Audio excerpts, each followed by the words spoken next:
From CBS News headquarters in New York, this is the CBS Evening News. Good evening. I'm John Dickerson. I'm Maurice Dubois. It was a day of tariff turmoil on Wall Street. The new Trump taxes on imports from the rest of the world and fears about what might happen next had investors pulling out of the stock market. That sent prices plunging. The Dow was down nearly 4%.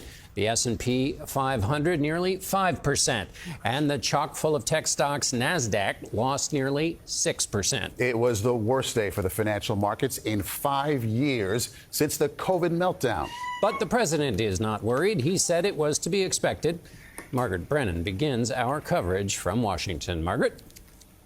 Well, John, more than $2 trillion in value was wiped off the broad market S&P 500 index today, the worst trading day since the depths of the pandemic. The business community continues to be stunned by how broad the tariffs are and unclear how long they'll last.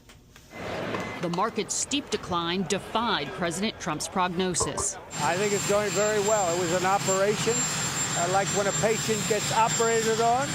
And it's a big thing. J.P. Morgan estimates the wide-ranging tariffs represent the largest tax increase in nearly 60 years and bring the economy perilously close to slipping into recession.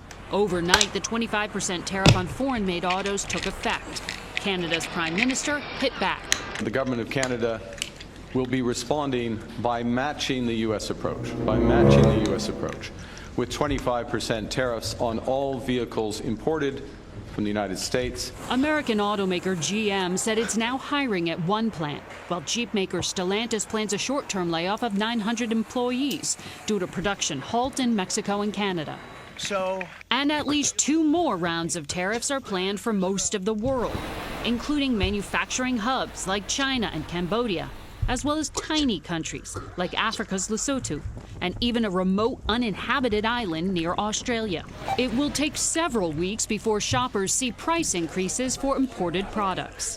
President Trump says companies will now move manufacturing jobs back to America. There was an expectation. Michael Strain, a conservative economist, predicts that could take years.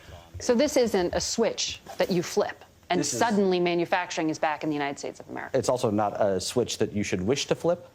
In the United States, service sector wages are higher than manufacturing wages. We should not wish to move Americans from higher paying jobs into lower paying jobs. Why aren't more conservatives saying what you just said, that the president is wrong? The president's trade policy is going to do a lot of economic damage. It's going to reduce the income of households. It's going to reduce the purchasing power of wages.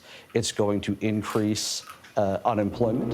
The administration says the opposite of everything you just said there. They are. The Commerce Secretary says jobs are going to explode. Yeah, they're wrong. And they will be proven wrong if they stick with this policy. Margaret, I know you've been on the phones calling other people around. What else are you hearing? John, I continue to hear surprise that the president's vow here really seems to be remaking the global economy, not just competing with China, not just bringing back factory jobs to America. Not everyone in the investment community is against tariffs, but they're surprised at the seemingly arbitrary nature of how the calculations were made, that allies, even Israel,